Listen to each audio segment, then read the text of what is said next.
Hello, everyone. Welcome to Communication Technologies and Politics. I hope that you're a little bit excited about this semester. I am, however, teaching this course online, despite its name, can actually be quite arduous and difficult, but I think we're going to get by just fine. I just wanted to introduce myself and say hello, and my apparently very good, I think this is sort of a Justin Bieber wave I've got going on in my very, very gray hair. And I apologize because I know there's a really pale blue background and I probably look a bit washed out. But since I can't see you in the classroom this year, we're going to be meeting like this more often, probably about once a week, hopefully not more often than that. So the way that this course is going to work is quite simple. As I said on your syllabus, we'll go topic by topic, and you will be assigned readings as I find them to be relevant. There is not a textbook right now in political communication or in technology and communication that has been able to keep up with not just the change in technologies, but also the change in politics. And so things are a little bit unstable when it comes to a good steady course of study in this area of academic research specifically. Most of you may know this about academics, but we're about 4 years behind the times when it comes to studying anything, honestly. And part of that is because of the long publication period. By the time we write things, they're usually out of date by the time they get published, but also because of how quickly things have changed. There used to be patterns in politics that we could really study and understand. And there used to be sort of a steadier or more consistent understanding of how technology would change, as opposed to the new social media apps that constantly change. I was invited to 2 this week alone, new applications that do something that I need them to do. And it's a little bit discouraging to try to study sort of the trends of politics as tech changes. However, it's possible to do it. And the best way to start off is always with a timeline. It's always with the chronological order of things that I find some semblance of organization and understanding of a subject area that involves politics. So the first thing that you're going to get tonight is going to be a timeline. And I'm going to talk us through a timeline that's going to start a long time ago, like 2,400 years ago. Okay. And we're going to start there with that timeline. And as we go, I want you to think about anything that you might add or change or say, hey, wait a minute, I don't really think that had an impact on our politics, on our democracy at all. And I will debate that with you. I love it when people come to me with ideas and say, hey, what about this? And I'm like, man, I just totally forgot that. Or that's interesting. Explain to me how that matters here. And you'll find that even the tiniest change in technology can greatly impact the way that we talk about politics.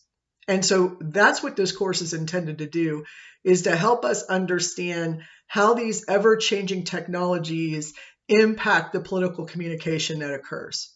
So let's start with the very, very beginning. Let's go back 2,400 years ago, approximately, to about 400 BCE, maybe 500. And let's talk about the idea of establishing a government, which comes from our ancient Greeks, and the debate between Plato and Aristotle. Yes, the debate between Plato and Aristotle that began with the very question of how much influence citizens should have in their government. Like, how much should the governing class have to answer to the citizens? How much should they listen to them? Now, back then, of course, the definition of citizen and government was very, very different, but bear with me. We're talking about the relationship between a government and its people. And in doing that, in doing that, we're not implying ownership of the government, of the people by the government. That's not what we're not talking about ownership there. What we're talking about is the power relationship between a government and its people. When you have different types of governments, you're going to have different types of communication necessities.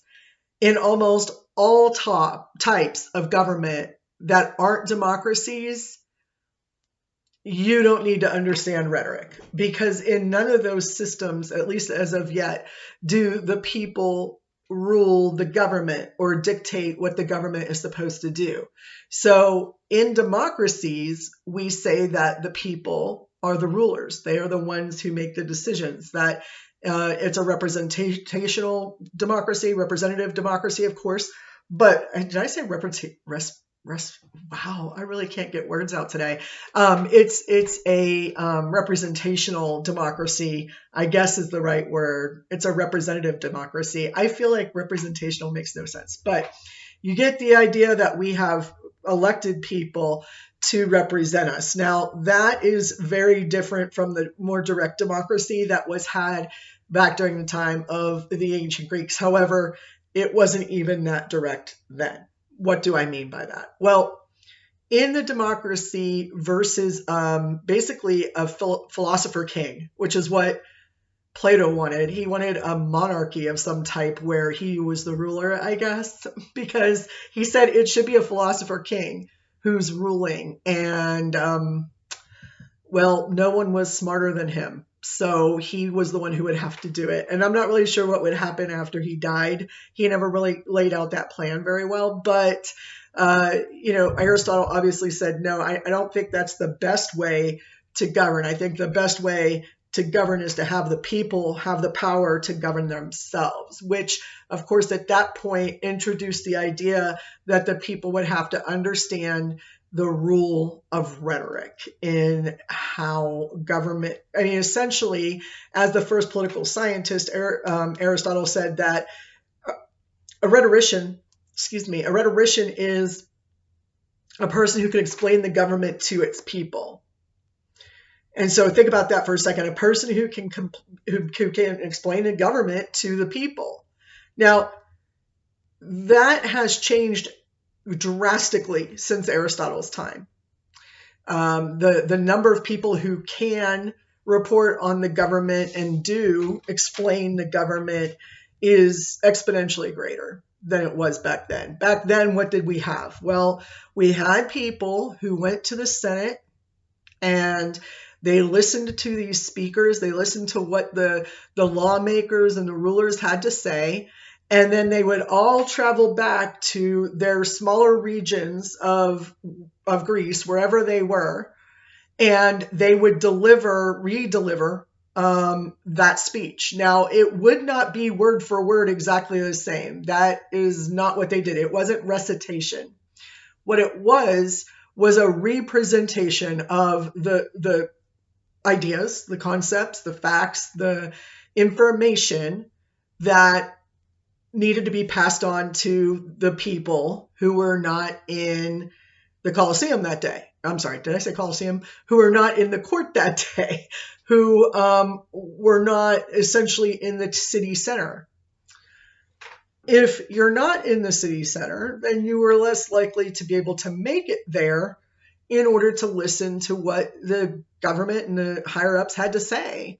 And so we would send out these people who essentially would restate what the main ideas were. So let's say Cicero gives a great speech in Rome. I don't know why I jumped to Romans, but I did. I jumped to Romans instead of staying in Greece. Well, we move on to Rome pretty quickly, right? Say Cicero gives a speech in Rome and the people in the surrounding areas can't come to see him. So another person listens to Cicero and takes that speech and those ideas that he had and reiterates them to his small region or small village or wherever it is that he represents. And I'm saying he very specifically because it would have been a male. I have yet to read about a female truly a female rhetorician speaking in public prior to about, I don't know, 1700. So really in the idea of public speaking, this was strictly men who were taught. And most of the time it was young boys being taught by older men. They would apprentice with them to find out how to practice the art of rhetoric, of repeating those stories and those ideas.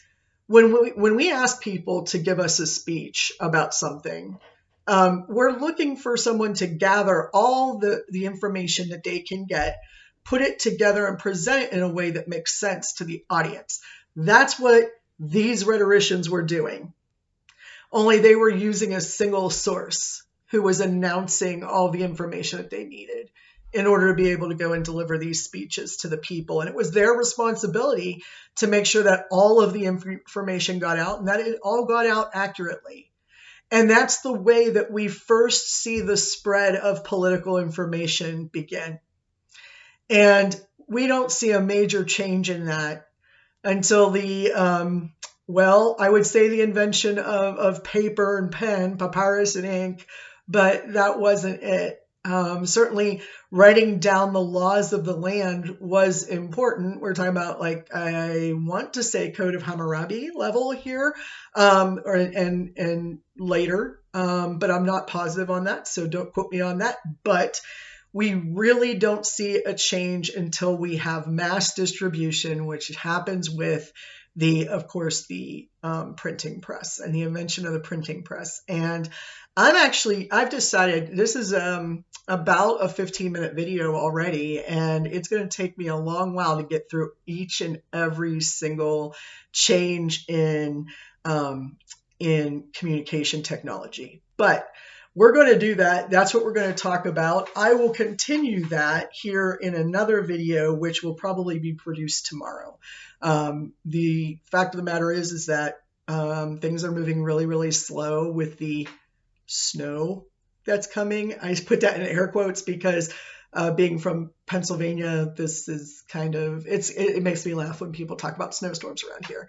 Not because they don't get them, but just because they're not quite as dramatic as they might be elsewhere in the country. So you all stay warm. Look forward to a video again tomorrow where I'm going to talk more about the individual changes from the printing press on in how politics was impacted by those communication technologies. So look forward to that, if you will. And if you need anything, please check Blackboard and let me know and put a question up there or send me a text or an email, although I'm swamped right now with emails, so I can't promise you that I'm very good at getting back right away, but I will do my best. Okay, everybody, I'll see you tomorrow.